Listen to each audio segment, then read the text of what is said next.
Hello, my friends. Welcome back to the Evolved Man. Today's guest is intelligent and humble. Graduating summa cum laude did not give her a big head, which we talk about in this episode. Michelle Brandenstein returns to discuss the power that your mindset has while getting and staying in shape, why your tribe matters, and how you can carefully curate a tribe of people who help you to become your best self. Why her trainer jumps on her back to tell her she did a good job after her set and sometimes during her set, and why you should be eating fermented foods. All this and much more. If you haven't checked out our first episode with Michelle, please do so by listening to episode 75. And now, on to the show. Welcome to the Evolved Man, where we are at war with the mediocrity of modern man. The Evolved Man is for men like you who are willing to be strong, open, and aggressive learners. Men who are not afraid to disrupt and change. It's time we ditch the current conventional idea that we devolve with age, that the dad bod is our destiny, and that the glory days are behind us. Your best isn't behind you, and I'm here to provide you with practical tools, a few tips and tricks, and everyday wisdom to help you evolve into your highest form. Strong, lean, smart, educated, and emotionally intelligent. Now, let's go to war.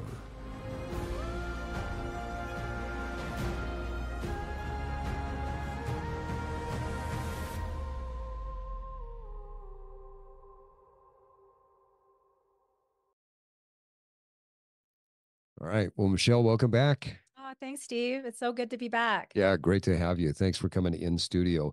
I thought it would be kind of fun to start you off with a pop quiz. You're an education buff, right? Yes.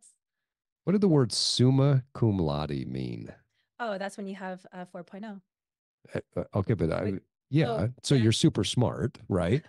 But Oh, what do the oh, words mean? oh, summa cum laude. No, that's a good question. Like, I had to look it up myself. So this is not me flexing in any way, shape, uh, or form.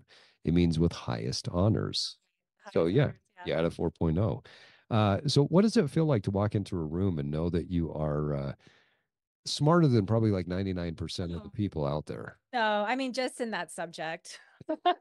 I feel everybody is smart in something, right? So everybody has a different skill set. I just I happen. just haven't found mine yet. So Oh, stop. You're very, very smart, especially in the health and fitness industry, I feel like. yeah. So when you walk into a room and you look around, do you just kind of say summa cum laude? No, no, I don't even think about it, to be honest with you. Don't you know who I am? I'm summa cum laude. Okay, so serious question for you though. Is Mortimer getting into better shape, or is he just trying to steal the show? So you know what, Mortimer, he's actually my personal trainer. Oh, he is. All Yes. right, and so when they talk about personal trainers barking at you, Yes. he's literally barking at you, right? Yes. He is. Yes, he's staring at me. He's staring me down. He's like, your form. He's looking at my form, and he's definitely barking at me. Like, He's got some space issues though. I mean, I've never seen a personal trainer get up on top of the client, at least not in the gym. I've seen him jump on top of you a couple times. yes, yep. How do you deal with that with the workouts and Mortimer being around? Well, I mean, that's his way of high-fiving me when he jumps on Oh, me. okay. It's high five. He's proud. He's saying, Yes, "Hey, good he's job, yep, mom." exactly. I love that. Um, so for my studio guests, when they come into studio, I typically put a book next to them as a point of conversation. Have you seen this book before? You know what? I have not, but I was actually, it's so funny that you bring this up because I was actually going to ask you after the podcast about this book. Okay. Are you familiar with Dr. Kelly Starrett? You know what? I am not. Let me So get it. this is a newer book that he put out called Built to Move. Uh-huh. And I choose the books because it reminds me of something about my guest. Uh-huh. So I chose this book because Dr. Starrett is one of the most well-educated people when it comes to rehab in the health and fitness space. Mm. He is extremely smart, but he makes everything look very simple. Yes. And he is when he breaks it down. If you ever watch any of his videos, you could not know anything about health and fitness, and you're going to know how to do some sort of smashing technique or flossing technique or positional release or whatever it is. And you don't need a PhD to do it, Mm-hmm. even though he has one, right? So Right. he makes you feel like you're smart. And I Mm-hmm. feel like that kind of resonates with how you are. You're very Oh, smart, and yet when you communicate with other people, you break it down into very simple terms. yes. Yes, you have to. So It, why is that so important for you? Why is it making it something that someone can understand? Why is that part of what you do? I mean, you want to break it down into the simplest parts. It makes it easier for somebody to understand. And I feel like, I mean, you've heard of self-efficacy, Right. where somebody feels like they can do something. When Yeah. you make it too complicated, it kind of just goes out the window. But when you simplify it, people are like, okay, it kind of resonates Yeah. with them. Yeah. That makes a lot of sense. Well, that book is my gift to you for coming on to the podcast. Oh, So thank you for coming thank you on. so And much, Steve. I'm it's excited about this book. yeah. So final serious question before we really get into it. Recently, my wife and I started watching the TV show Loudermilk on Netflix. Have you seen that? I have not. Oh, you haven't? Mm. Okay. Well, my question to you has to do with the star of the show. The star of the show is a man by the name of Ron Livingston. How do you know Ron? Oh, I don't know Ron. I actually met him like when I was 22 years old. Okay. And this is when I lived in Los Angeles, but I just happened to be hanging out, well, with my friend who was friends with a friend of his. And Gotcha. so we like sat down and actually I met him and then he was actually having dinner with his like an investor in one of his movies. Nice. Yeah. Okay. I mean, this was a long time ago. So this is where the picture of you and LeBron Livingston comes from. Yes. I love that. So Michelle, you hear often from your clients that they don't have time to work out. That's a very common phrase, right?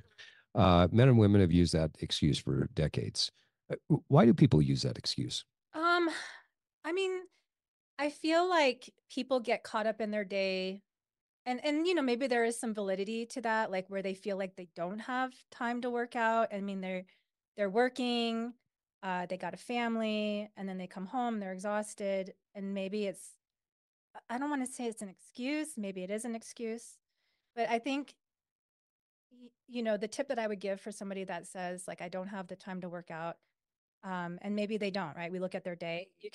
Have you ever done like where you actually like it's kind of a self-awareness technique, like where you have a notebook and you say like from 7 to 8 a.m. I'm eating breakfast and Yeah, so kind of like a schedule audit. yeah, kind Yeah. of like a time journal. Hmm. So I tell clients that have that excuse, like let's do a time journal, let's do that for 3 days and see what you're really doing. And you'll see that like some of their time blocks is on like they're doing social media or Right. they're watching TV. So it's kind of like, well, instead of that, like, can you incorporate some sort of activity, like whether it's walking or, whatever, lifting weights or just anything that they enjoy, like some form of physical activity. And if they are indeed like super jam packed, like, can you separate things? Like, can you do like 10 minutes of cardio here? Can you fit in 10 minutes of cardio, 2 hours later? Can you fit in 15 minutes of weight training 2 hours later? Like, kind of just chunking up their day if they really indeed do not have that time. It's amazing what small inputs and small investments can make. Mm-hmm. 10 minutes. Yes. There are going to be some people who listen to this and say, no, that you can't get results with 10 minutes. Mm-hmm. I've seen the opposite. I've seen that you can get significant results Oh, with yeah. small bites. What's your experience? Yes. Oh, definitely. Small bites are huge. I mean, any form of movement is huge. And, just getting off the couch and going for a walk, walking your dog, you get that blood flow in your body, Yeah. get those muscles working. It makes a huge difference. I mean, your heart. I mean, again, like you can chunk it up too. Like you can do 10 minutes here, 10 minutes there, 10 minutes here. I mean, if you are indeed truly busy, like you can try to make that work. It's about intentionality, like making it a focus Yeah. and a priority. I've got a friend of mine that was on the podcast recently, and one of the things she's a colleague too, and we've been playing around in the gym with helping her to achieve a goal that she set for herself. She was coming up on her 50th birthday, and she said, I wonder if I could do a pull-up by the time I get to my 50th birthday. And I wonder if I could do a pull-up from by the time I get to my 50th birthday has now transformed into, I wonder if I could do 10 pull-ups by my 50th birthday. Because this week she's sitting at 5. Oh, wow. That's amazing. And it's been really cool because part of what we've done is we just have broken up the chunks that she's needed to do in order to develop the muscles to get her to the point where she can do multiple pull-ups. And so as we broke down the movement patterns, we just said, okay, here are some areas currently where you're weak. So she trains and coaches people in person. I said, when you're waiting for a client, go over and do 1 set as hard as you can on this. In between your next client, go do 1 set as hard as you can with this. And so in a very short period of time, she's gone from not being able to do a pull-up to now doing 5 pull-ups. And she's well on her way to probably doing 10 by her birthday, if not more. That's amazing.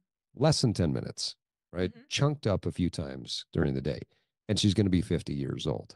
That's incredible. It just, it blows in the face of everybody that says they don't have time. Yep. So true. What's another tip you give somebody if someone has limited time and they look at their schedule and it is jam-packed, but they do have some space here or there? What are 1 or 2 suggestions that you would give them to get a small chunk of movement in? I mean, obviously breaking, getting those chunks in throughout the day. Sometimes you have to be intentional. You might have to wake up a little bit earlier, to get to the gym. And it can be hard. I know like some people can do that for a couple of days and then it's like, oh, I don't know if I want to wake up early to go to the gym. But a lot of it is willpower and it is intentionality. Yeah. To get that in. And like you said, like just any workout honestly is better than no workout, even if it's 10 minutes. Maybe you can only do 10 minutes. Yeah. So the question isn't, should I work out? It's, what do I have time to work out? Yes. Right. You talk about intentionality. What does that mean to you? It's making that effort, right? And I read this amazing book called Mindset by Carol Dweck. If you haven't read that book, it's about a fixed mindset or a growth mindset, right? So a fixed mindset is you encounter a task and you basically, if it's too hard, you're like, I can't do it. I'm not going to do it. You already make up your mind. You've already made up your mind.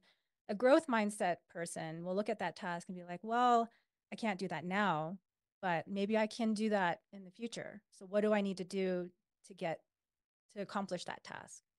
So whether that's education or hiring a coach or whatever it is, they're focusing on achieving that goal, right?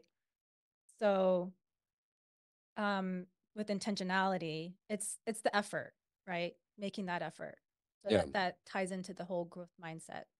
So it's not even about the result. It's just about you're going to take some intentional action towards it. Yes. I love this quote by Carol Dweck where she said that the hallmark of successful people is that they are always stretching themselves to learn new things. So how can learning help someone get into better shape and maintain a higher level of fitness? So, that's a huge and that's a beautiful quote because it really targets that growth mindset, right? I might come in and I might not know anything about weight training and I might not know anything about getting in shape or becoming fit or becoming healthier. But you have options. You can actually Google anything these days. Like you can learn, you can learn about different things. And it's also just getting in there, getting in the ring and just doing it. Sometimes it's like, like you just got to take that action, even if you don't want to, or if you want to learn something, you just got to do it and you kind of just figure it out. Do you think it also is a matter of, because we live in the social media age, how we're training the algorithm to feed us? I look up if you were to pull up my TikTok right now, it would basically be 2 things as the major things that would pop up with maybe 1 or 2 things as a minor. You'd either be getting cooking videos or you would be getting health and fitness exercise videos. There'd be some random funny, like dogs falling off of stuff or whatever, right? That I just send to my wife randomly. And then there might be some random whatever else. I like style and cars. And so I may get some random things about watches or whatever.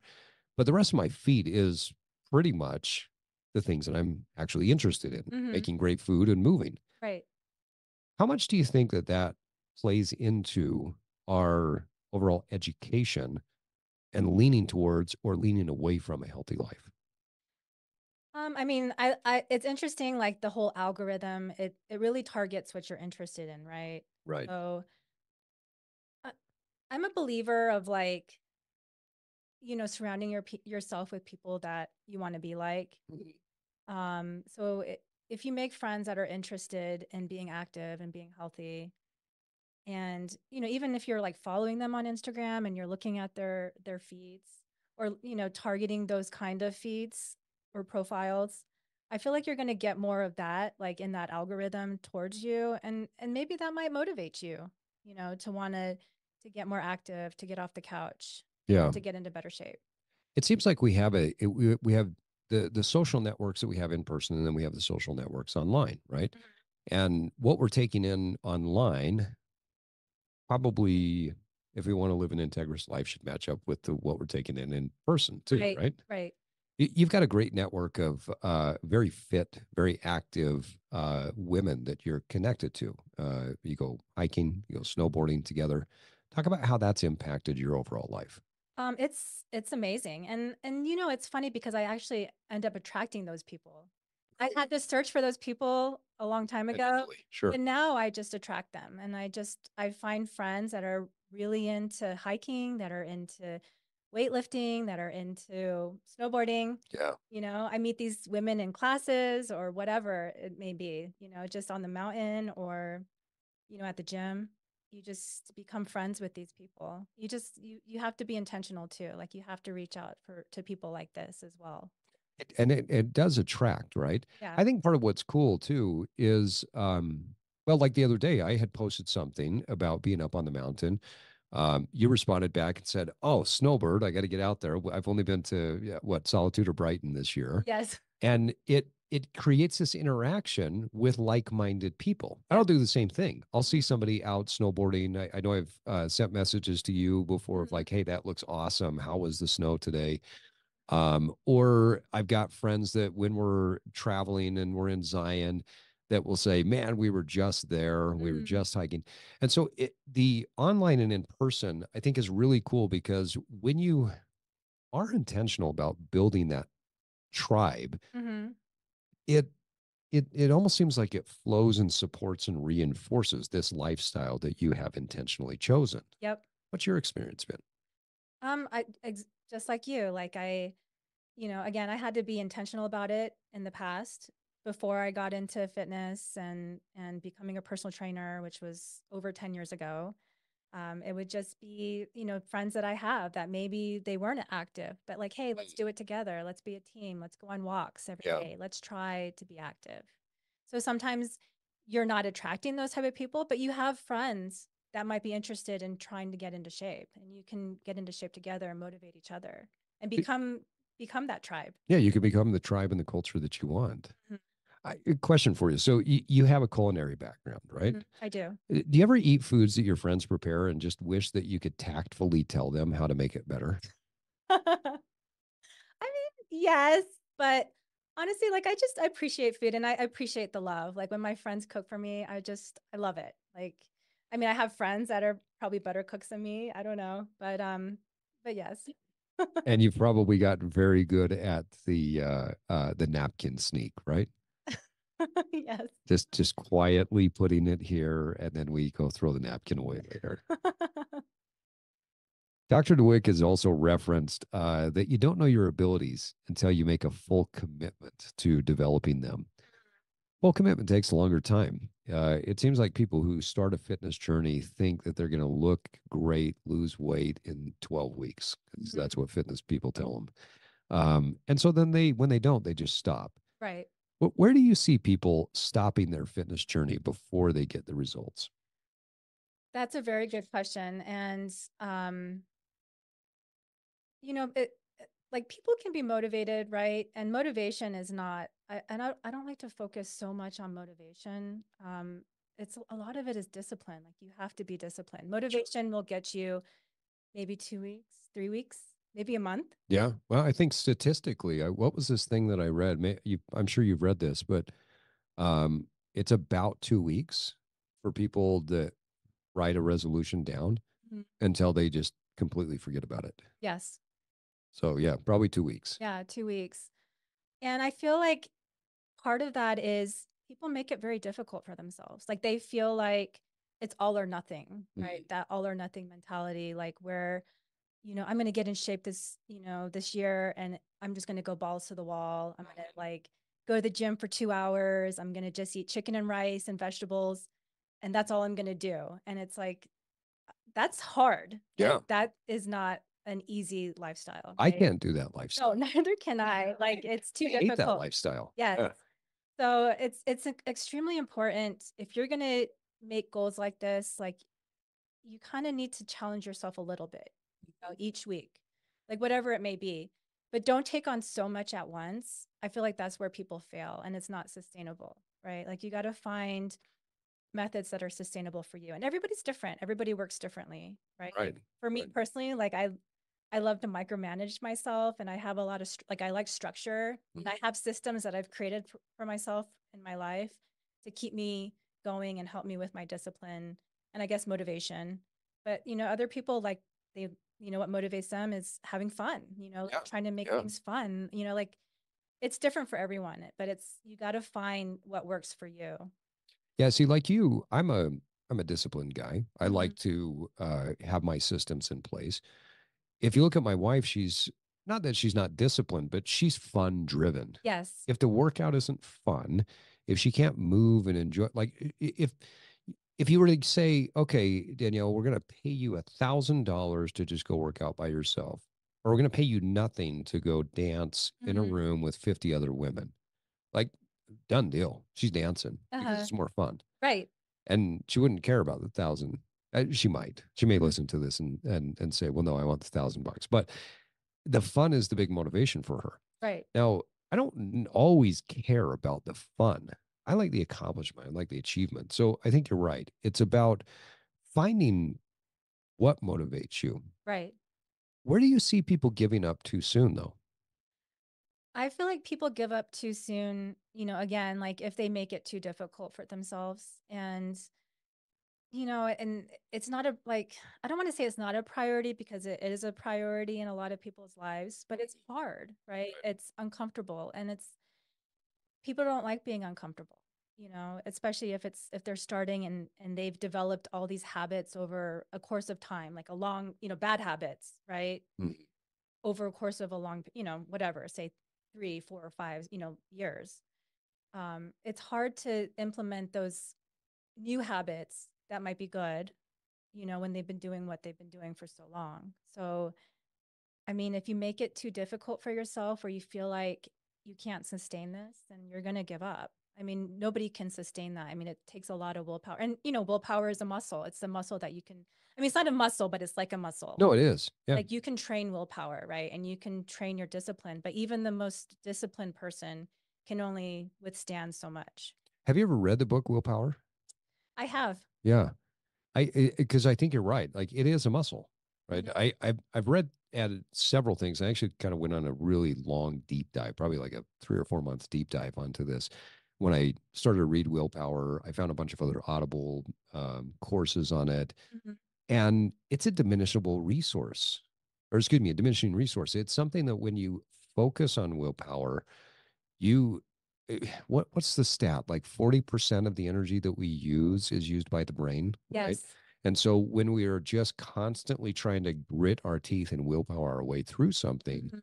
we're gonna run the course of our energy pretty Yes. quickly. So I know you're big on talking systems and habits for people Yes. and keeping it simple at the beginning. If somebody's having a difficult time getting started, what's the first thing you tell them to do? So, again, it's figuring out how that person works and what motivates them, right? So like you and I are very structured. Like I love structure, I love systems. So I mean it's finding out how they work. So but like for you and I, for example, like creating systems, and I don't know if you've ever read the book Habit Stacking. Yeah. Yeah. So it's similar. It's just like doing the same thing So creating these habits that you kind of stack on top of each other and doing the same thing, like in the morning, for example, like I have like my routine, like I do the same thing. Like I wake up. What's one of your favorite habit stacks that you use? I'm curious. So, well, I'm a mom, so like my daughters are, are incorporated in that. But it's, I wake up, I get a coffee with my husband. We do like a quiet time, like we talk. That's kind of nice. And then we get home, we get the girls up, we get them ready to go, get them to school, and then I come home. I make my smoothie, get my water filled, and then I'm to the gym. I'm working out. Okay. So, and then, after that, then I have my own other habit stackings, like where I get into my business type stuff, like with work. But that helps me get going, like at least to get to the workout, right? So I have like a number of steps that gets me to my workout. And then even my workout, I have broken down into a system. So it's like one thing leads to the next Yeah. for you. Yes. And by doing the one thing, it leads to the next thing. The connection with your husband, the coffee with him, that leads to the kids, then it leads to your time. So it's almost like there's this nice little flow. Yes. By doing that, have you removed the friction? Have you removed the resistance? Yes, it makes it so much easier because I just know what to expect. I've like trained my brain to know what is next. And it's not hard. It's not like an obstacle that I have to keep or hurdles that I have to keep jumping over. Yeah. I've met your husband, and I think that I would feel the same way because, like, he's a great looking guy that's very charismatic. Oh, And so, thank you. if I could sit and have coffee with him in the morning, I'd probably feel, I don't know, I either would feel great about myself or I would say, oh man, I need to be a better person to be just like him.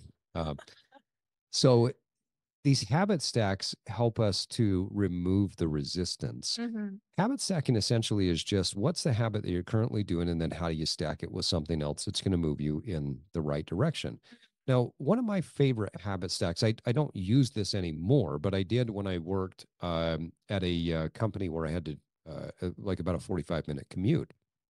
I knew I wanted to eat healthy. And I knew that, with my longer commute, that was taking a significant amount of time. It's about an hour and a half, almost 2 hours of my day Mm-hmm. in the commute, depending on traffic. So I said, well, I shower every day. I pack my stuff up every day. And so how can I do that thing and then load in my healthy meals? Mm-hmm. And so I created a habit stack where as I was prepping, instead of taking a shower, I would draw a bath. Mm-hmm. While the bath was drawn, that's when I would start my prep for my food. Mm-hmm. And by the time the bath was finished, which was about, I think, 2 minutes and 35 seconds, Mm-hmm. literally, I had to time it to see if I could fit these things in. I could have my steak and eggs cooked and in the jar, ready to go, Mm-hmm. so that when I pack up and I go, I'm done. Yeah. It doesn't take a lot of effort for me to go take a bath versus a shower. Right. But it was that small shift that allowed me to stack into these other habits. Mm-hmm. When I looked at the overall time, it didn't take me any more time. I didn't have to wake up any earlier. Yep. I just shifted something and then stacked my habit of prepping my food with it. Mm-hmm. You talk about motivation and how people's initial piece to the habit stack has to match up. For you and I, we like systems. We're very organized. We're very detailed. Let's say somebody's listening to this particular episode that is more fun motivated. Mm-hmm. What's a good starting point for them? I mean, I think the habit stacking can work for somebody that is more fun motivated. If you're trying to find, I feel like somebody that's more fun motivated, like your wife likes to dance, she likes Right. classes. I feel like somebody that's more fun motivated loves relationships and friendships. Yeah. So I feel like somebody like that, maybe having a friendship or an accountability partner might help them to, you know, whatever, get on this health and fitness journey or whatever it might be. Yeah. That's a great point because the relationship, like for me, I don't talk about my health and fitness with very many people. Yeah. I don't, if I hit a new PR, I may tell someone, I may tell my wife, like, or I may just like write it in my journal. I'm like, oh, that's cool. Yeah. Yeah. Yeah. So I don't wander around and tell a million people every time I hit something new. But not that that's bad. I think other people are relationally driven or more socially connected in that way. So I think that's a great way to look at it. Mhm. What's another habit stack that you found to be particularly successful for you? Um, at least like with business. So like, I have my workout and then I'll have my shower and I get, have my another cup of coffee. Mm. I'll have my afternoon cup, get on my desk or, get to my desk, turn my computer on. And I like to put CNBC on. Oh, cool. I don't know, just like background noise. Get a little Jim Cramer going. Yeah. But it gets me like in that business mindset. Yeah. I don't Oh, know, or that's whatever. funny you say that. I'm the same way. It could be news, like whatever news, like just something like that Yeah. kind of gets my mind, focused. Yeah. And then, I'll check my website. I'll check. So I use a platform called Trainerize. So like I have my like a fitness app on there, but like I use that as a platform to communicate with clients. So just it's very simple. Like the habit stacking is simple and it's kind of like maybe seems like a no brainer, but just doing those same things over and over and over again every day, I feel like it helps. And like you said, it takes the brain power out, the resistance out. Yeah, you're using a something that I've always called phase shifting. I don't know what the technical term is, but my term's always been phase shifting. So when you go from one task to the next, you kind of shift into a different phase. Yes. And so you're turning on CNBC. I'm laughing because I do the same thing. I'll pull up the Wall Street Journal when it's time to move into business. Yes. Or I'll pull up CNBC and I'll do that, and it makes me feel very businessy. Yes. It gets so you then in the at that mood. point, I'm in the mood, right? Yes. It's kind of like we think about getting in the mood. We're going to light some candles. We're going to have a little Right. romantic dinner here. Right. All right, we're in the mood. But we have to get in the mood for some of the other things that we do in life, Yes, right? exactly. If somebody isn't working out on a regular basis, what's your best in the mood recommendations for them? Honestly, I love music. I feel like music can really get you in the mood. Like There's nothing like a great playlist, right? Just finding that playlist of songs that just get you pumped. Mm. I think that can get you in the mood for working out. Okay, so my ADHD is going to kick in. What are some of your best songs for you? I'm gonna take this down a rabbit hole for a second. For fitness or for fitness, yeah. Fitness? Oh, I don't know. You're gonna laugh at me. I'm gonna guess that you go back and forth between classical music and hardcore rock and roll. Well, I like classical music for cleaning. Okay. And soft rock All right. for cleaning. Okay. Like if I want to get a playlist to get me motivated to Got a clean. little Barry Manilow going on in the background. Okay, I got you. For working out, I don't know. I'll put on like top hits, like pop. I don't know. Okay. I like, dance or techno music or like hip hop will get me going. So you're a raver while you're working out. A little bit, yeah. Okay. Okay. All right. Anything that makes me want to dance. Okay. Yes. Very cool. Very cool. So let's let's talk a little bit more about this. So a great playlist is a good way for people to get started and get in the mood to work out. What are some other things that they can do? Taken away from like your CNBC mode of getting in business, what can someone do to phase shift into it's time for me to work out? So I always recommend, like, especially when you're hitting goals, buying a new gym outfit. Yeah. I feel like women, especially if you love shopping, like having a cute gym outfit gets you in the mood to work out. Yep. The music.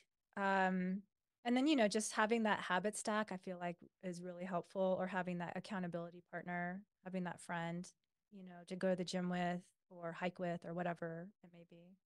I think that the outfit thing is really underappreciated in my mind, because when you feel good about something, you will then go do something that makes you feel even better, right?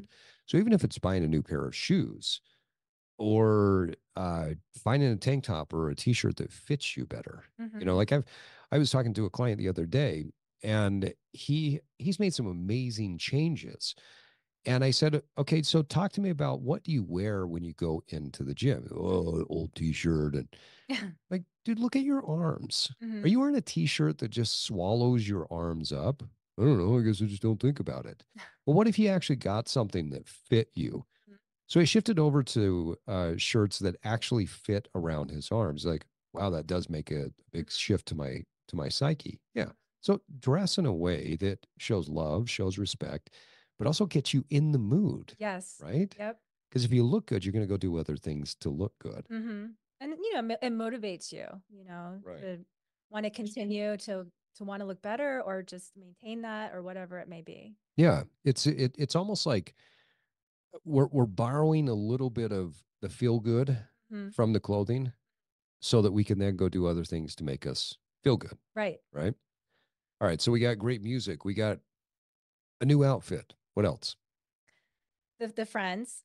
The friends. Yeah, We got the having the friends. account, or even your husband or your Yep. spouse, if they're into they want to get into better shape. I think having a team, Yeah. partner, you know. Um, I feel like hitting those goals, or like maybe going in and achieving the new PR. Yeah. Um, the progressive overload. So when you go into the gym to get better, you want to like slightly challenge yourself, right, each time. Yeah. So I think when you achieve that, I think that's motivating, like to see that you're getting stronger, or you can actually see results. That's what I like about like weight training, is you can actually see the results, like as you, Right. I mean, not just in your body, but like just in your performance. You can see that, wow, I'm instead of 20 pounds, now I'm doing 25 pounds this week Yeah. for the same amount of reps. Do you know who Louis Simmons is or was? He passed away Yes. recently.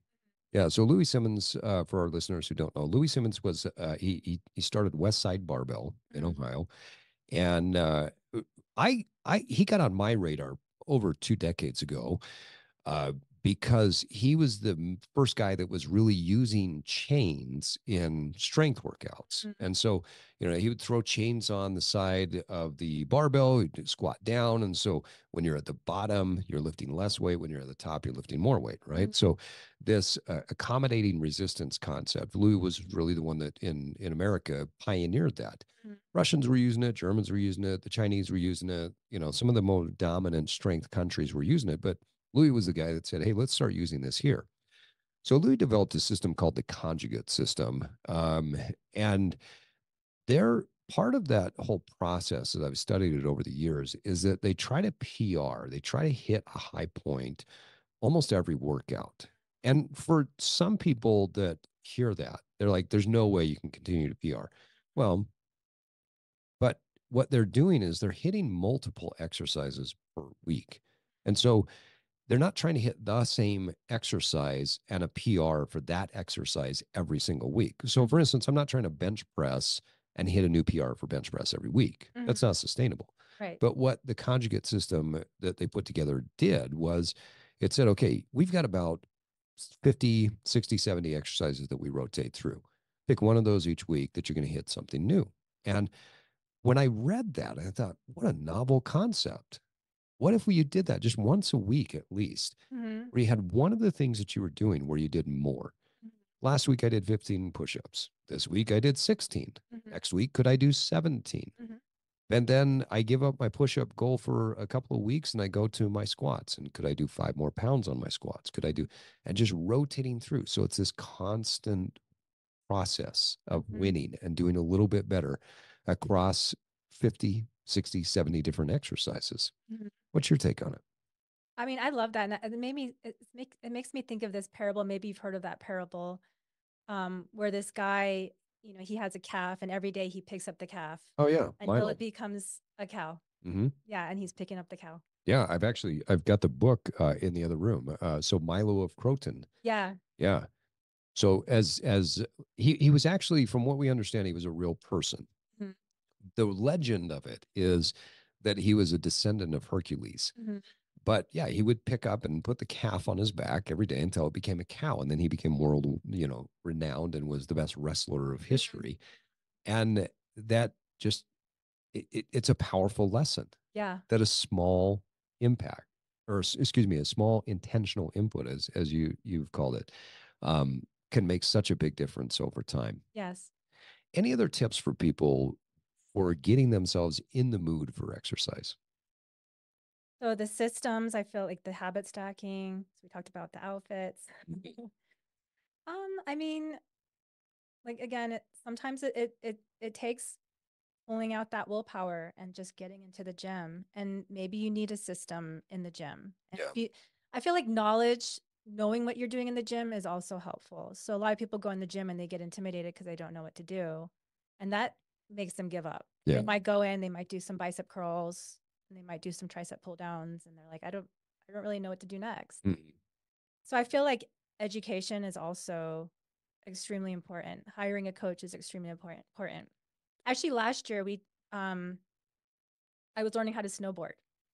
I'm So glad you brought that up. It's actually one of my questions. So I was going to ask you to time travel with me for a yes, second. So let's go there.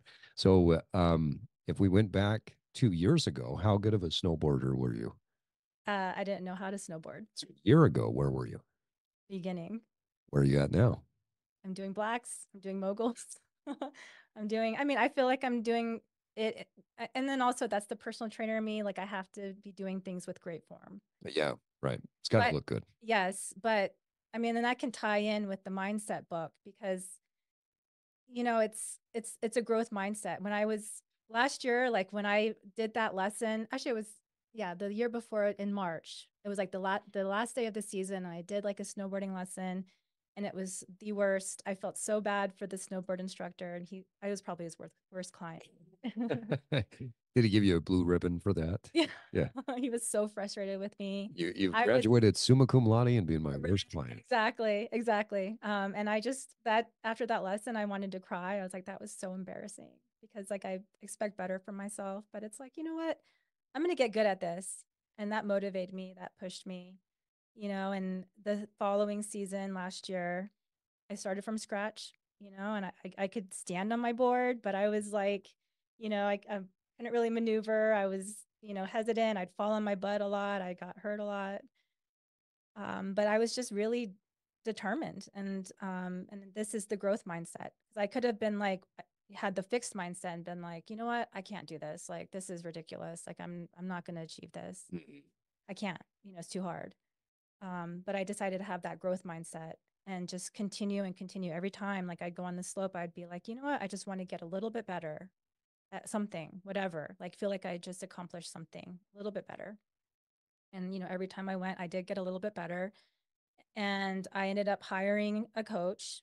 I hired a not a ski coach, a snowboarding coach, to kind of help me with like the S turns, like getting on my toe side. Right. And so then I was getting on my toe side, so I'd practice the toe side every time I go in. And then I did the women's workshop at Brighton, and I feel like that really leveled me up. And then I did it again because I wanted to really get the form down where like I felt like I was snowboarding with proper form. Yeah. But I feel like once you're doing things with proper form, then everything comes easy and it's fast. It becomes well, two things. So it's easier when you hire a coach, and I want to touch on that. The second thing is you just said Brighton like you've lived here your whole life. So congratulations, because I know you haven't. Um, that so you've picked up the lingo. You now speak like a Utahn. Um, hiring a coach is not just a shortcut to success, but in my opinion, it's what we really should be doing. Yes. Trial and error will always happen. We will always fail Right. along the path. Whether you have a coach or not, you're going to run into challenges. Mm-hmm. The question I always ask myself, and I will challenge my clients or potential clients at times, is why would you try and fail for 10 years? If somebody could just take those 10 years, condense it down and say, let's get you going, and you can learn how to do this and skip the line, so to speak, Mm-hmm. to get the results in significantly less time. Yes. Talk about how hiring a coach had a profound impact on your ability to learn to snowboard in a faster timeline. Because they're teaching you like when things you don't know and like they see you, they're seeing your form, they're seeing like what you're doing wrong and they're giving you tips. I feel like a coach is just so powerful. I mean, not just in snowboarding, but in other aspects of life. If you really want to level up faster, I would invest in a coach in whatever area that you're interested in leveling up in. It doesn't matter. Like if you, even with health and fitness, if you're just starting out with training, or even if you have been doing it for like I've hired coaches and I'm a coach. I'm a personal trainer. I've been doing this for over 10 years. Sometimes I like to pick brains. Like, Yeah. what are they doing? And I want to see what they're doing and see if it works for me, if it like fits into my life. And I've learned a lot just hiring coaches, even in my same industry. Yeah, I'm in the same way. I've spent, I don't know how much money, tens of thousands of dollars in coaching over the years. Still, I'm almost 25 years into this, and I still have coaches that I will hire from time to time to help me bounce ideas off of. Mm-hmm. I love having conversations with colleagues, but every once in a while, I'm like, I need a little more focus. So I'm going to pay you to coach me on this particular aspect. I have this one goal. it seems like the people who are the most successful are the ones that are the most open to coaching. Yes. Whereas those who are not successful are less open to the coaching. How does that play into this concept of growth versus fixed mindset? So fixed mindset, again, like you're just like, you're going to give up. I can't do it. I'm not going to do it. Or you might think that you know it all and nobody knows better than you. That's also kind of a fixed mindset. Yeah. Because at the end of the day, we can all grow, right? It doesn't matter how smart you are, you can always grow in something, right? And I feel like coaching and education, like it opens those doors for you. Like you learn and you learn things quicker. Or if you want more opportunity, like you can build those skill sets through education and knowledge and learning from others. Mm-hmm. We, I'm probably going to get a lot of flack for this, and because it goes against what I think a lot of people believe. There's an idea, especially in America, with the American dream that you can create whatever you want. That aspect of it, I agree with 100%. The aspect that gets sold to us about this idea of the American dream is that you can go from rags to riches, and that that's the most awesome way to do it. So take the thing that you're horrible at and then do that, right?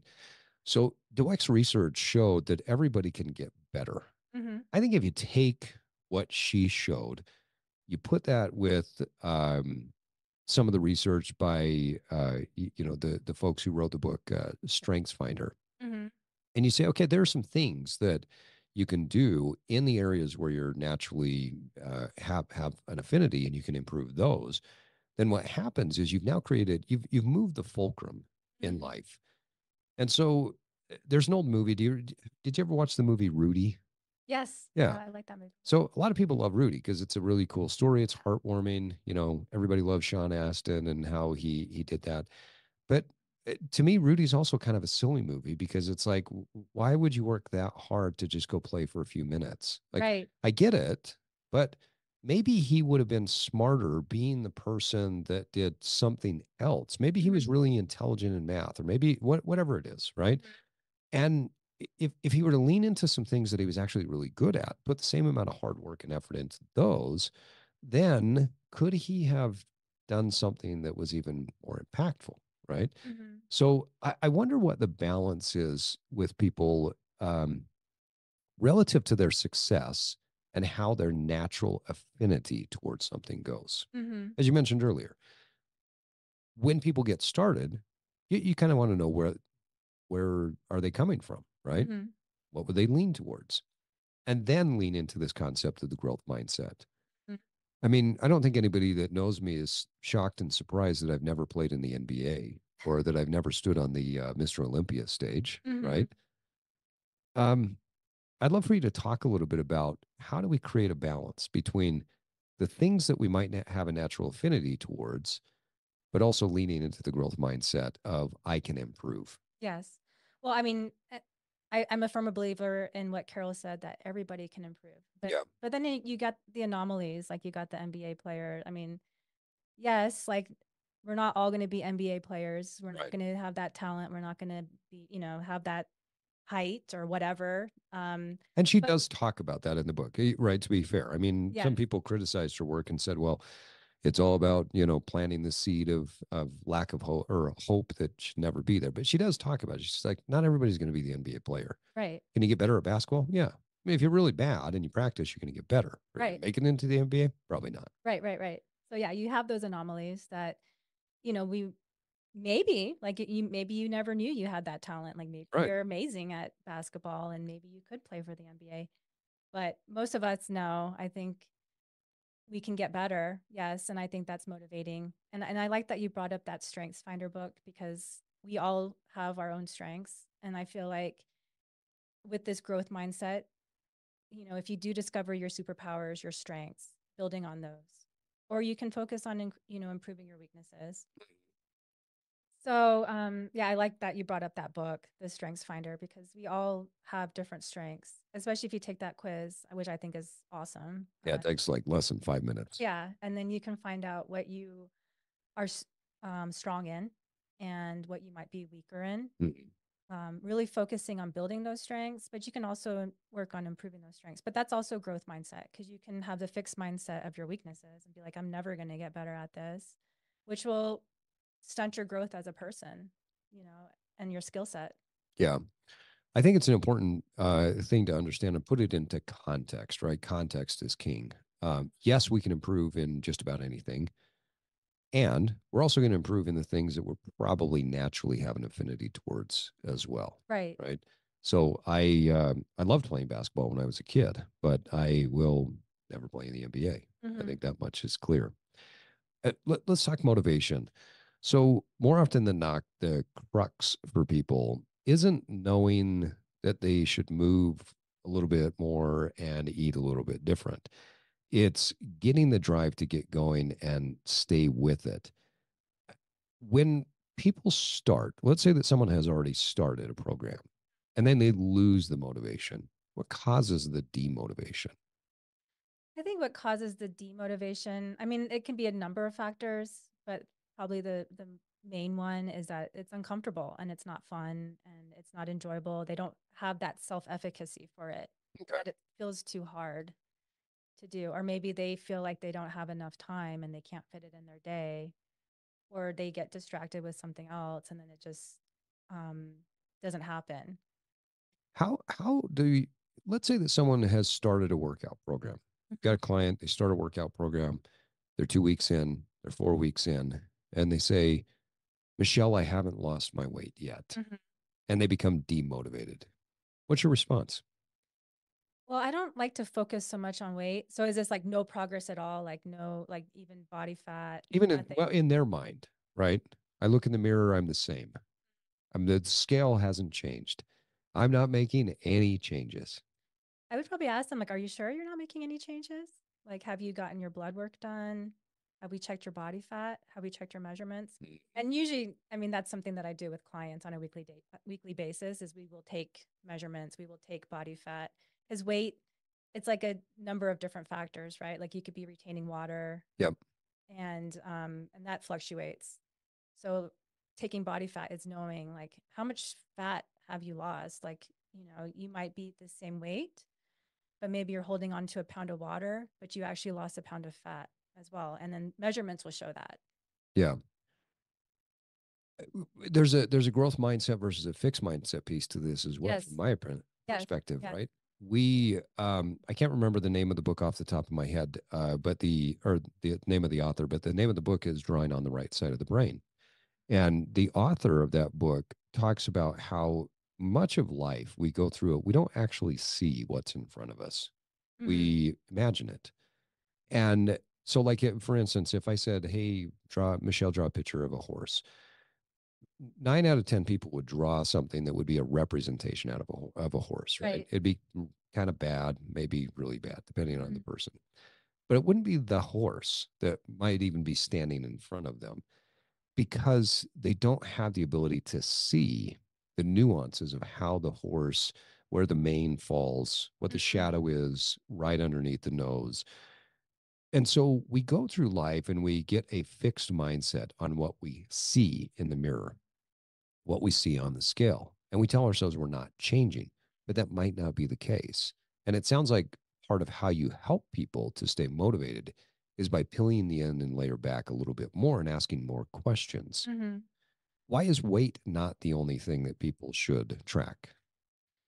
Because weight is so fickle, right? Like it could, again, like water retention plays a big role in that. And that could be caused by hormones. It can be caused by stress, inflammation. It can be caused by eating too much fiber the day before or eating too many like maybe too much sugar. I don't know, the day before. So it's a factor of, weight. Water retention is a factor of so many different things. And so people can get really discouraged when they step on the scale and that's the only thing they focus on. Like they're not focusing on, are you getting stronger? Is your blood work getting better? Are your measurements going down? Is your waist getting smaller? Do your clothes fit better? Do you feel like you look better in the mirror? Like I focus on other things like compliments. Are you getting compliments from your friends or people at work? I never get compliments from people. So I would fail in this program. So I think it's important though to have the variety in there. I've said for a long time I think weight is weaponized. Yes. You know, and weight is not for the lay individual. Mm-mm. It's for the professional. The professional is the one that should look at what your weight is and Right. then use that as a tool to help you to achieve results. You shouldn't be tracking your weight just Hmm. by itself, from my perspective, Hmm. unless you really know what you're doing. Right. That's like trying to tear your car apart and fix all of the computer systems within your car. If you don't have the right tools and materials to fix the computer system, you shouldn't even be touching it, from my perspective. Hmm. What are some of the responses when you ask those questions? I'm curious how your clients respond to that. Um, they might be like, "Oh, that's kind of interesting." Like, especially with women, I work with a lot of women clients. So hormones play a huge role in water fluctuation. So, like when you're ovulating, you might be up like 4 or 5 pounds. When you're right before your menstrual cycle, you'll be up. Sometimes women are up after their menstrual cycle. So it's kind of when you work with the client, you're kind of learning about their body and like taking those measurements. And then when I talk to them, I'm like, hey, don't you remember like you gained 4 or 5 pounds like right before ovulation. So we track those. And I pay very, very close attention to that person's body. And then I can kind of get a sense of like what's going on. Yeah. And it's also good because I feel like when women are like, oh, it's not about weight, they start to have like a healthier relationship with themselves, their bodies, and even like with food. That's another thing that I try to work on with clients is having that healthy relationship, like not being so restrictive and having a sustainable lifestyle. You ever had somebody in your life? I mean, like for me, I'm thinking of a teacher that I had in, I don't remember, the fourth or fifth grade, where you never knew which person you were going to get. Mm-hmm. You'd walk into class one day and she would just lose her mind. Mm-hmm. And then she would leave for 5 or 10 minutes and come back. And she's like, hello, class. I'm like, what do you do when you are out of the classroom? Right. And why do we have to dance around every day to determine what mood you're going to be in? Mhm. That up and down. You ever had somebody like that in your life? Yes. They're not very fun to be with, No. right? Weight is like that. Yes. Weight is that person, especially in women, because there are so many factors that play into your weight. What a lot of people don't even understand is the outside barometric pressure Yes. can change your internal barometric pressure Mm-hmm. and the amount of fluid that you're going to hold inside in your joints.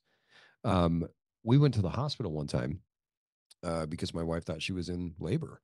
And the doctor said, no, the barometric pressure changed and it makes you feel like that because of the pressure inside of your stomach. Mm-hmm. But you're not in labor. You still probably got another 2, 3 weeks. I was like, that's a thing? Like I knew it was a thing with the joints and everything Mm-hmm. else. I didn't even know that was a thing with, Oh yeah. right?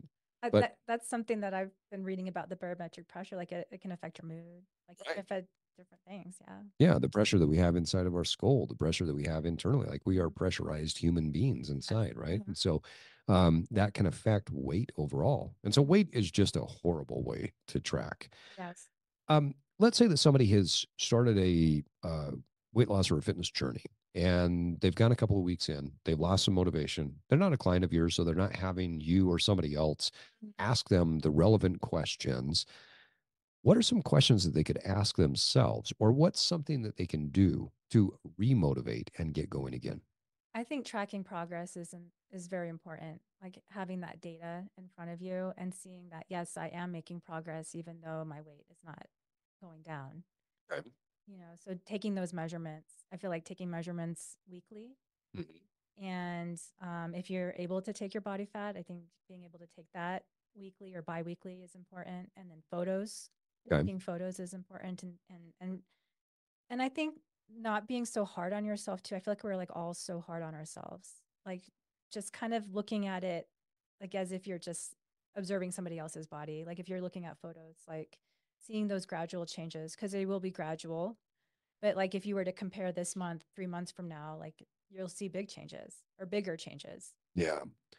There's the concept of integrity. I've been thought about a lot lately. I mean, it's always been something that has kind of flowed into my life of what does it mean to be an integrous person, right?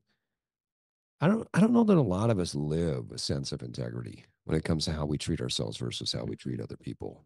It's like we can be very kind, very loving, very supportive to other people, but we are complete jerks to Oh ourselves. yeah. Yes, we're very, very hard on ourselves. And there's a book that I read, I can't remember what it was called, but it was about self-compassion. Hmm. And actually people that showed themselves self-compassion were more successful than those that did not and were too hard on themselves. Yeah, there's we tend to have double standards, don't we? Why do we do that? I think we're just maybe it's society, like we have to be perfect, you know, and especially now with social media, we start to compare ourselves to others. Yeah, yeah, that makes sense. Now you're busy, right? I mean, you stay super busy. You're married. You got two kids, Yes. is that right? So life's pretty busy, but you also make health and fitness a priority. Talk a little bit more outside of the habit stack that we talked at the very beginning. What are some other things that you do to make sure that you prioritize health and fitness in your life? Well, one of the biggest motivations for me and making sure I have this in my life. So I suffer from general anxiety disorder, Mm. and it helps me to feel sane and like I can go through my day without having this strong anxiety. Yeah. Okay. And so that motivates me. And then and again, it's different for everybody, right? Like they're like tying it into your identity and your values, the health and fitness and like why you would want to do it. And I feel like also now like I'm very focused in longevity. Mm. And when I get older, I want to be that grandma that's deadlifting Yeah. and strong and Yeah. not I don't want to ever be in a wheelchair. I want to always be active. I want to be hiking on the mountain at 80, 90 years old. Yeah. It's a pretty inspiring thing, isn't it? Yeah. I like how you talk about that. Talk a little bit more about with general anxiety disorder. How does exercise affect that? It's exercise is so important if you suffer from anxiety or from depression. It releases dopamine. Mhm. Um, and I don't know, there's just so many things that it just calms you, right? When you're exercising. And I mean, I definitely need that as a busy mom and, wife. And, I have a daughter that has ADHD Mm. and that can get challenging. So exercise is kind of like my saving grace. Yeah, see, I got diagnosed with ADHD later in life. Mm-hmm. Looking back at life, I can like all the dots just make a ton of sense. Like, Mm-hmm. oh yeah, okay, Mm-hmm. that's why I sucked in school. That's why I was, But one of the things that I've played with over the past few years is to ask the question: how does exercise? How does this particular food? How does this level of body fat? How does this level of flexibility? How do these things affect the ADHD? What makes it worse and what enhances it so that it becomes a superpower? Mm-hmm. I think that's an important starting point Yes. for someone to know thyself, right? Yes. Yes, definitely. Um, how do I'm curious with clients that you have, how do you utilize exercise and food as medicine, so to speak, Mm-hmm. to help them with other challenges that they're having? So if somebody else has anxiety disorder or ADHD or they struggle from depression, how are you using exercise, food, and overall general health and fitness as the pure medicine for them? Well, I mean, you and I know that it makes you feel so much better, Right. right? Right. And I mean, how I came into fitness was, after the birth of my second daughter, I had postpartum OCD and depression. And it was very debilitating. I couldn't even get out of bed. And I ended up seeing a counselor for this, and one of his recommendations was to exercise. And it's kind of like, oh, okay, I was thinking like him. I'm just maybe I'll consider that, but Which is gotta like sound horrible for what you're doing, right, right? You're like, you want me to go into a place where people sweat? yes. No. So, I mean, I ended up taking him up on that offer. I'm like, okay, I will do it. And he held me accountable. And it ended up being my saving grace. I felt so much better. My baby weight came off, and I was inspiring other women in the gym. And I actually found my crew 'Cause they were, they were also starting out with their fitness journeys. And yeah, it just kind of propelled from there. And that's when I made this my career. I want you to talk for just a second about vulnerability. One of the things I've observed about you as we've gotten to know each other is you have this beautiful vulnerability where you talk about life, you talk about the challenges, you talk about um, what it's like to be a mom, to try to stay fit, to do all of these different things, but you do it in a way where it's very beautifully vulnerable, but it's also very realistic, right? You're not on social media jumping up and down and saying, I have this. You just do it in like this nice, calm way. It's like, yeah, I have general anxiety disorder. Yeah, I dealt with, postpartum. Um, how has the vulnerability helped you personally? But then also, how has it helped you with clients? It helps me personally. Because I'm always like looking to grow, right? I want to grow, and I'm not perfect, right? And there's so many things that I can grow in, and that also keeps me humble. And again, that also ties in that growth mindset, Right. that to be a better person, whatever it may be. And with clients, it's just you're relatable, right? Because nobody has a perfect life. We all have something in our lives, everybody that is, like a thorn in our side. Right, right. And we don't know, right, what people are struggling with, but I feel like everybody has a thorn, right? Yeah, no doubt about it. It's funny you talk about the relatability piece. I'm still getting over. I feel great. I'm obviously not contagious, but we are doing this exercise or this podcast a week later because I caught this head cold, and I remember communicating to one of my clients because he picked up on the change in voice, and he said, "This might sound insensitive, but I'm glad to hear you're sick." What? And I laughed. He goes, I don't mean it in that way. He goes, I just mean it in the sense that I'm glad you're human Right. because I just think of you as somebody who's healthy all the time. I'm like, oh, we're all human. Yeah. Now, Oh, definitely. I may not hang on to it as much as I did 10 years ago or 20 Mhm. years ago. I may recover quicker than what I used to, but yeah, we're all human. Yeah, we are. At the end of the day, we're all human. Yeah. Talk about what's your theory on kindness? Kindness. I mean, so I'm a spiritual person, right? I would say I'm a Christian, Mhm. and I feel like a lot of that comes from that source. Yeah. And I mean, kindness is just, you know, loving people, being relatable, um, being vulnerable, because yes, we are all human. Like nobody's perfect. Even when you go on social media and you're comparing yourself to other people, like those people also have things going on in their lives that you don't know about, right? Yeah. So just having compassion, even if somebody, maybe puts you down or you feel, I don't know, like they hurt your feelings, Mhm. just know that we're all struggling with something. Yeah. How can people become more kind to themselves? Um, just knowing that we're not perfect, right?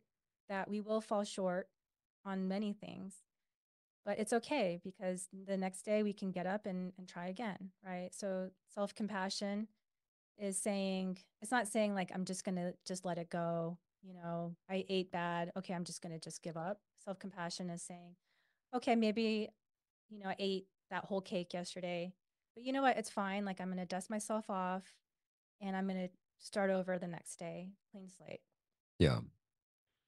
I want to talk, if it's okay, about the spiritual aspect of it because I don't think it's talked about enough. I think we kind of chop these things up and we talk about, hey, you want to get in great shape, then you have to eat better and you have to exercise. My philosophy has always been, and what I talk a lot about with the evolve method that I use is that you start by evolving your body. You Mm-hmm. start to move, you eat a little bit better. And what happens is then you get stuck. You reach some sticking points, some plateaus. And more often than not, they're mental. Mm-hmm. So you go from evolving your body to now you have to evolve your mind. You have to start to think different. Right. The thinking different will lead to better habits, but it'll lead to something that's different. Once you've evolved your body, then you evolve your mind. But at a certain point, you reach another sticking point. Mm-hmm. And then it's not a matter of how do I change how I think, but it's what's deep inside of my soul. Yeah. And so you're evolving your body to evolve your mind to evolve your soul because certain things are either deeper soul challenges, deeper soul wounds, or just the fact that we simply have not gotten to the point where we have made a connection at a deep spiritual level to come into our highest self. Yeah. And if we don't do that, then we will continue to cycle back and forth on this old pattern. Mm-hmm. So I've always believed that the spiritual has a significant impact on our overall health and wellness. Oh, yes. How does that play into your life? It's important to me because I feel like, um, and like again, like I believe in God, and that's important to me because I have that standard, right? Like I feel like I have a standard that I live by and then also to want to grow as a person, to be a better person, to be kinder, to be a good friend, to be a good mom, because I fall short a lot. Like I'm not perfect, and there's so many days where I fall short. Like I'm yelling at my kids. I'm not like the best mom, but just having that standard. I mean, even in fitness and in health, like just having that standard with myself because I have this body. This is my only body in my life, right? So I need to love my body. I need to take care of my body. Yeah. Question for you. Somebody says your body's a temple. What does that mean to you? That it's beautiful. Everybody has a body and it can move, it can do things. Like you can go snowboarding or um you can do different activities. Like you can be with your family. Like we're in this body. And because it's a temple, if you love it, you're going to want to take care of it. Yeah. When I think of a temple, I think of probably the most beautiful edifice that could be Mm-hmm. created, right? Temples, cathedrals, places of worship. It's the place where people go Mm-hmm. to to get internal, Mm-hmm. to connect with a higher source, to connect with a deeper portion of themselves. I've never walked into a temple that I looked at and said, "Well, that's an ugly building," Right. right? I've never stood outside of one and said the same thing. And there's a lot of care in crafting a temple. The way that temples are made, the way that they're decorated, the way that there's a reverence to them when you go into a spiritual place. It's very intentional. Mm-hmm. How does that relate to the body? I mean, just all the things that you said, like it's a beautiful thing. And when you learn about the human body, like how it heals itself and like, all you need to do is take care of it. Like it will do the rest. Like it's pretty awesome. Like what it does every day. Like your brain is constantly working. I mean, even, obviously us thinking, but it's like, controlling our gut and our heart, all the autonomic stuff. It's pretty amazing when you think about it, and it is a beautiful thing. It's almost like a miracle happening every Yes. single day, right? Right. What are some things that you do to lean into healthy spiritual practice that you feel like makes you a more healthy and fit person overall? So I mentioned that every morning, and this is part of my habit stacking, is getting coffee with my husband. And, we'll do a quiet time where we'll pray together or we'll meditate together. And that's helps me with my mind, throughout the day. And, obviously that ties into the exercise, and taking care of my temple and loving my body, feeding it and nourishing it with good foods and with exercise. And then, that leads into being a better mom and a better wife and better friend or a good friend. Yeah. So it's a matter of not just doing some of the internal work, but it's then how does that come into play in the actions that you have towards other people? Mm-hmm. What uh, what's something right now that you're most proud of? Um, just in general, Yeah. my family, my family. I love my family. And Um, why? just, we're not perfect, there's some dysfunctionality, but I love them so much. And, I love seeing my daughters grow, you know, every day. And, my little one, like I said, she struggles with ADHD, but I feel like ADHD is a superpower. And I just see her mind. Yeah, her mind works. Like she's so smart. Maybe academically she struggles, but she gets what she wants, and she knows she's really crafty. And I kind of laugh like when I see her, she's kind of like an entrepreneur, like if, cause like I try to do like the reward system with her, but then she comes home and she's like, oh, I sold all these Pokemon cards. And I'm like, what, how, like how? And then she's got her own, cash that she wants to spend. And I'm like, okay, how is this ever going to work, this reward system, when you're always coming home with money or whatever. But I feel like that's like her ADHD. She's really crafty. My son's the same way. One day we woke up and he turned 18, and a day later he had a storage unit. It bought a trailer, and he was buying and selling couches. That's crazy. Yeah, and I've got like every week or so we've got new couches that he'll bring home to clean up in the garage and then take them back to his storage unit. And then if I don't know where he is, I'll give him a call and like, hey man, where are you at? He's like, oh, I'm delivering a couch.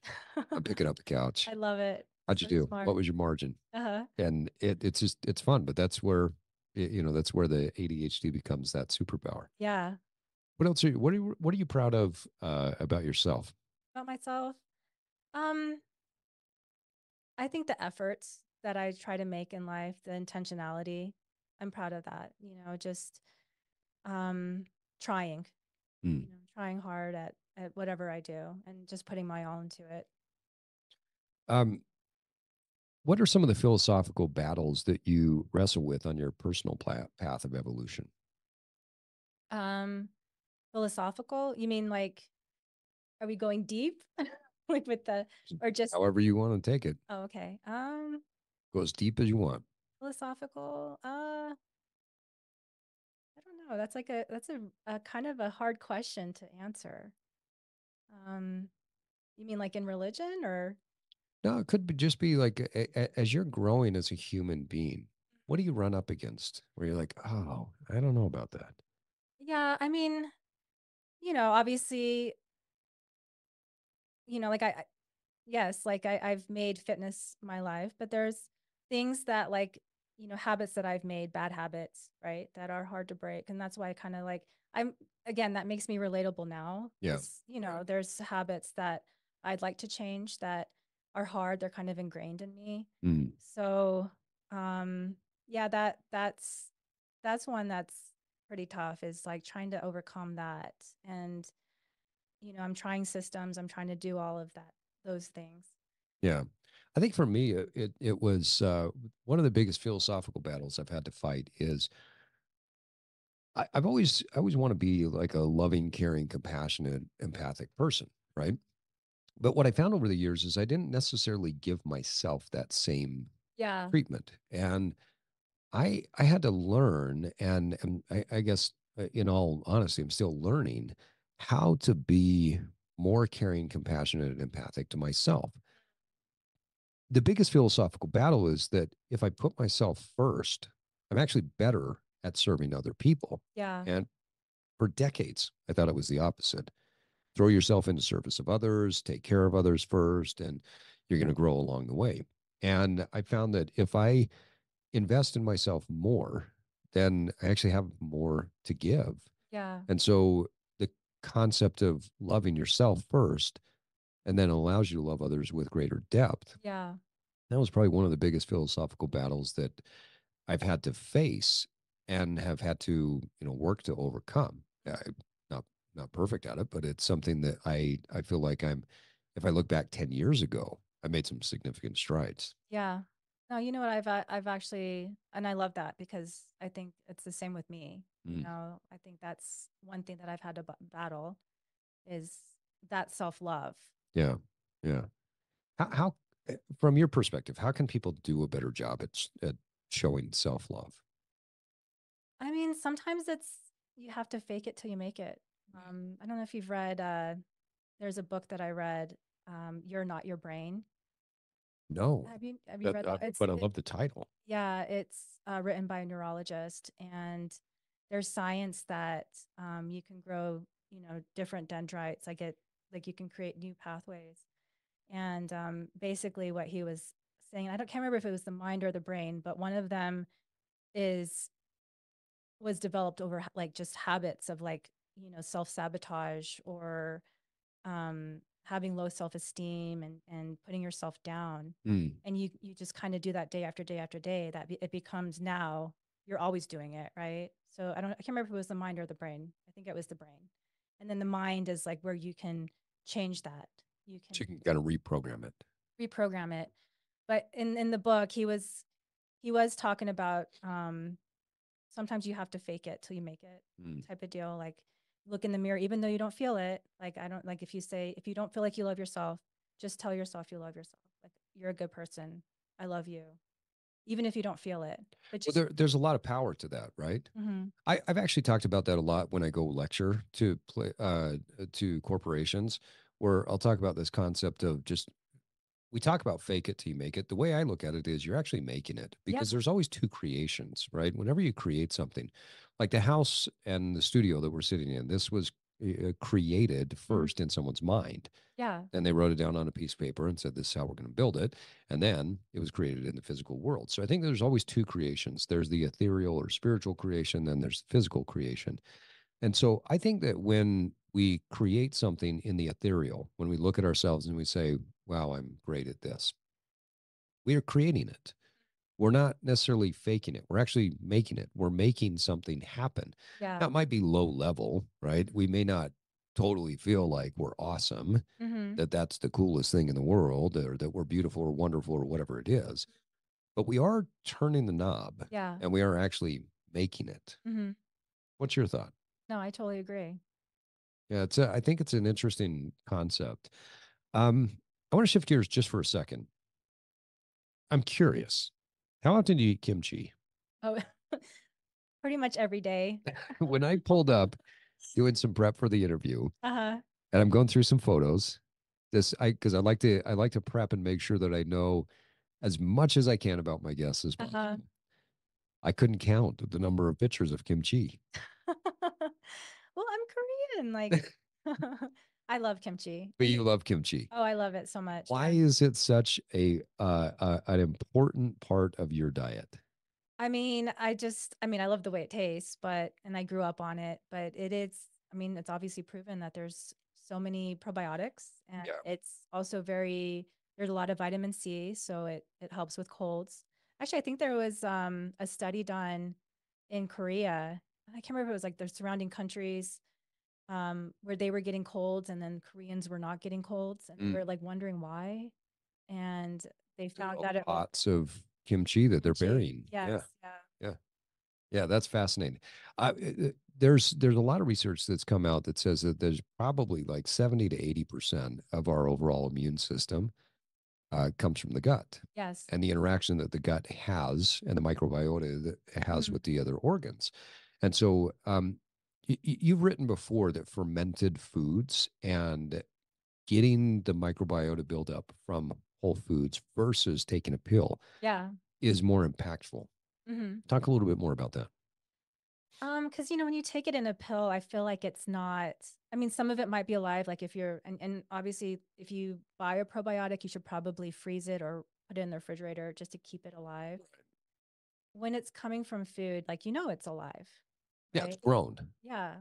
So I feel like it's more impactful to get it from food versus, and again, like I think technology has changed, and I think that post is kind of old, but I think there's obviously some good probiotics now out in the market. But yeah, I mean, you're getting it from food, like you're getting the good live probiotics. Yeah. Well, it's interesting because you talk about like the power that you can get from food. I actually listened to a researcher yesterday, and his lab is doing some really interesting studies that show that when you get certain things from supplements, so let's say you're taking a supplement to get your vitamins and minerals, or maybe you're taking a probiotic supplement, that the concentration of it goes into your body and it almost overwhelms your liver. Yeah. And your liver, the connection between the gut, small intestine, and the liver, there's a lot of difficulty there. In fact, I found with some clients when they were taking too many supplements, it just overloaded their system. Yeah. You know, I mean, I had several clients that thought that they had IBS. As soon as we cut their supplements out, that cleared up. Huh. No more issues there. So I'm with you on the fact that if you can get the whole foods and you can get the probiotics from something that's more natural, you're probably going to have better results. Oh yeah. Do you make your own?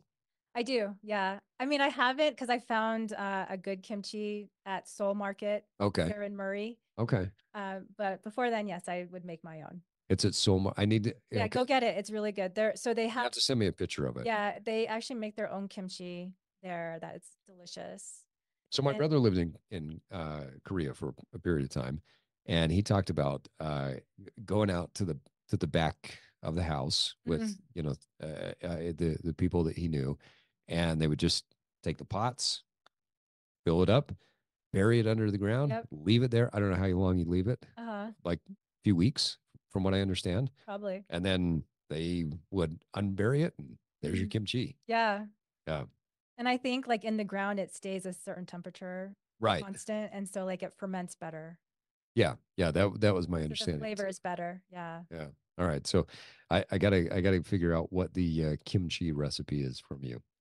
What's something else about nutrition that you know that you wish other people knew? Um, I feel like a lot of people do extremes like with the dieting, right? So I mean, I'm not against, and I try to tell people, and if somebody wants to try something, let's try it. But I'm a big believer in sustainability, Yeah. right? Being able to do it for a lifetime. And I when think, people, like we said, neither one or you nor I could sit on this like broccoli chicken Right. rice diet for yeah, I mean, it's healthy, right? But Yeah. it's not, it doesn't give you a lot of variety, No. and it's hard to sustain that, It's right? not sustainable. Yeah. So I think, I mean, at the end of the day, like what's scientifically proven is energy in, energy out. Like if you're focusing on weight loss, obviously there's other things that could be in play. Right. But if you're just focusing on energy in, energy out, you know, people do extreme diets. But when you really look at the brunt of it, like it seems like the pattern is there's more vegetables in the diet Mm-hmm. and it's the energy, energy out. So I mean, you can do like a, you know, a whole food clean. You can eat your carbohydrates, your proteins. Like you're not eliminating any food, or unless you obviously are allergic to it or you're sensitive to it. Right. But not restricting yourself, because that sets you up for success versus getting on an extreme diet. Is there any? Do you have any restrictions in your own personal diet? To be honest, I don't. No, I mean, I don't have any allergies or sensitivities. So I, you know, I eat bread. I eat, you know, I'll list the evil foods. Like I'll eat bread. I eat Nutella. Yeah, nice. I eat cereal. The evil foods. I'll have a piece of cake. I'll have a cookie, because I feel like it's, you know, it's not just about, you know, obviously that's, you know, a cookie is low nutrient dense. It's Right. high calorically dense, but it keeps me sane and it helps me with my relationship with food. It's okay to incorporate that every once in a while. Yeah, it's so weird what the relationship that has been permeating through society, especially over the last probably 10, 15 years about food. We have such um, a dysfunctional relationship with food. And I think part of the problem is the fitness industry, because the fitness industry constantly tells people what's healthy and what's not. Right. It's not healthy to cut out all the foods that you love. Yeah. It's not healthy to get rid of the cake. It's not healthy to get rid of the cookies. It's not healthy to get rid of the, you know, as you said, hey, I'm Korean, so I eat kimchi, right? Right. Well, what if kimchi wasn't the healthiest thing? Would you cut it out? I mean, No, 'cause I got friends that are Italian. They say I can't not eat pasta. Well, Right. should we cut it out? No, you shouldn't. Like Mhm. that. That's part of food is so much more than just some person's dogmatic reasoning Yeah. that one set of foods is healthier than another. Right. Food has a cultural aspect to it. Oh yeah. Right. And it all plays a role too. So when you're so restrictive, what is not healthy is when you start craving something so bad that you go and you binge on it. Right. That's Right. unhealthy. Because you want the thing that you think you can't have, right? I've only personally got one restrictive rule, and that's that I don't eat foods that make me feel like garbage. Right. Like, so I can't eat soy or soy derivatives Yeah. because I'm allergic to them. Yeah. And there's a few other foods. I'm not quite sure what it is about them that I just don't feel great when I Yeah. eat them. And so that's my only restriction is I don't eat those things. Mm-hmm. And then everything else I eat if I Yeah. want it. Yeah. I And I don't think always that's want the great. donut. Yeah. I don't always want the cake. Mm-hmm. Sometimes I do. Mm-hmm. But food is it's culture, it's connection, right? Yeah, it is connection and it bonds us too. Yeah. I mean, think about the time that you and your husband have together with, Mm-hmm. over coffee, right? Mm-hmm. A bean. Mm-hmm. But what a powerful connection that is. I Right. mean, your eyes shift when you're Mm-hmm. talking about that. Mm-hmm. Even when I bring it up, you get this smile on your face. You can't hide it because it creates this connection, Yeah, right? it does. What's something else that you see perpetuated in the fitness industry relative to food that you wish would just go away? I mean, obviously the fad dieting. Um, I feel like the all or nothing, like that all, obviously ties into that, like the fad dieting, the all or nothing attitude. Um, yeah, I mean, I just see so many women with unhealthy relationships with food and their bodies. Mm. Um, I don't know if there's some studies that show that when you are so restrictive that way, like where you're putting your body down, or like you're like, I can't eat that. I'm so fat, like or women that say like, I'm so fat, like look at my fat rolls or whatever. Mm-hmm. It's actually counterproductive to hitting your goals. Like you might not lose that weight because it's causing all this stress and cortisol release in your body to think about, you know, your body not being beautiful. Yeah. And back to the basic scientific principles you talked about before. Yes, calories in versus calories, but it's so much more complex, right? And you just referenced cortisol. When we spike cortisol on a regular basis, Mm-hmm. there's some other friends that show up to the party, right? Oh yeah. Glucagon, insulin, Yep. like we feel like we need these little dopaminergic hits by getting more sugar to make ourselves feel better because we've spiked our cortisol. Maybe we are beating ourselves up so much that we're even tapping into the catecholamines and Mm-hmm. epinephrine and norepinephrine because we're constantly, I can't eat that, and so Mm-hmm. we get super uptight about Yeah. it. That hormonal balance is critical to somebody's weight loss. Yes. Oh, And definitely. we can't ignore that. Yes, definitely. Because chronic cortisol release, chronic stress, it just, ties into IBS. It ties into Right. so many different things, digestive issues. Yeah. It actually is counterproductive. You end up storing fat around your midline. You do. Yeah. Yeah. Yeah. That's been shown. And you're more likely to have a fatty liver too. Yeah. I sat with a gastroenterologist one day, and we went deep on a lot of health topics. And she said, I had complimented her. I said, your bedside manner is one of the best of any doctor that I've ever met.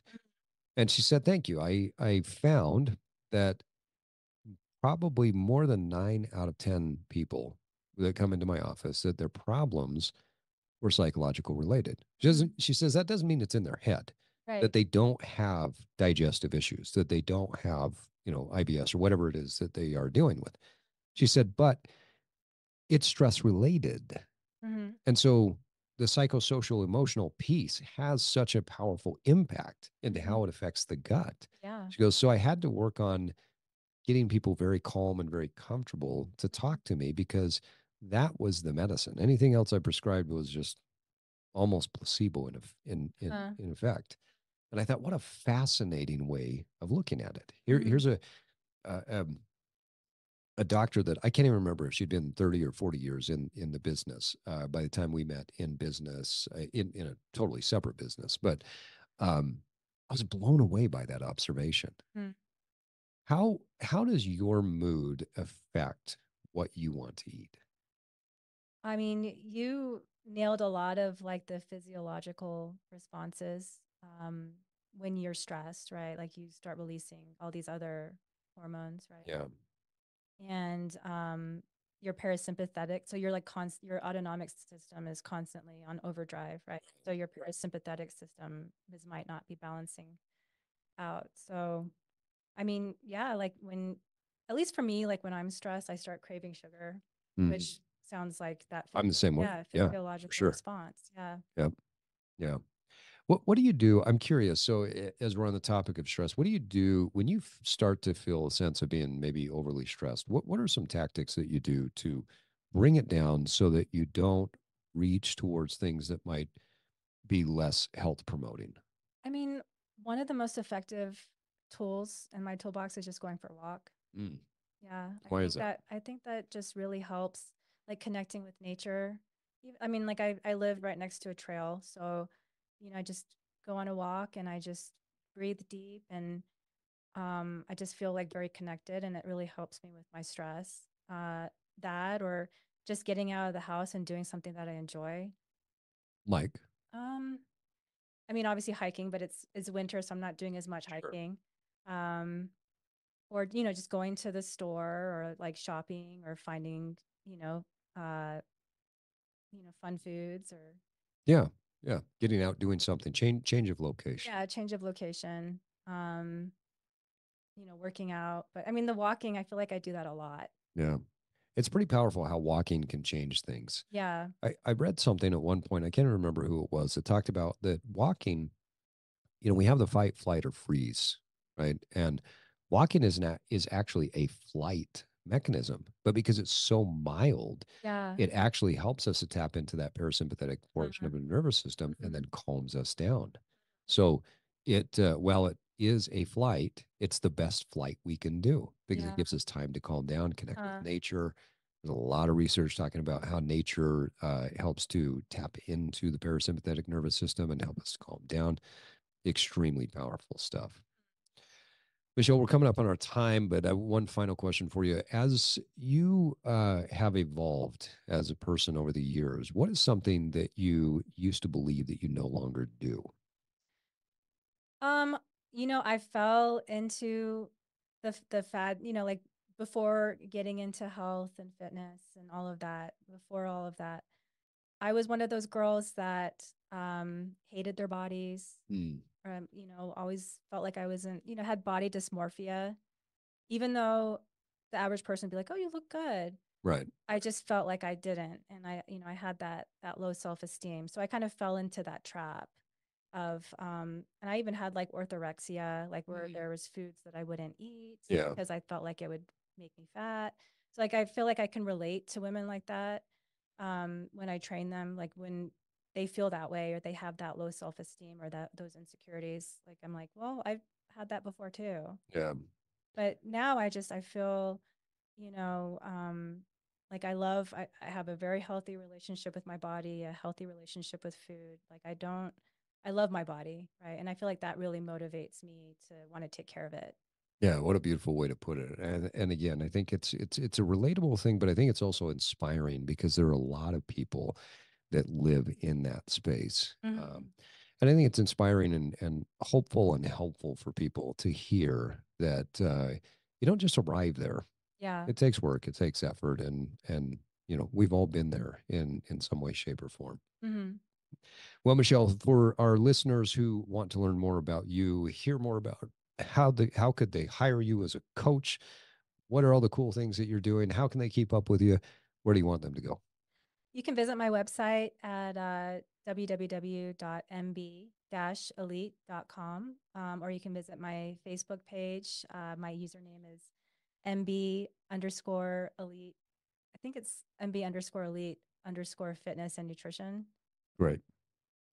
And we'll link those in the show notes. But Michelle, thanks once again for coming on. What a great conversation. I really appreciate talking to you, hearing more about what you're doing, your path, your progress, your journey, but then just getting to spend some time learning from you.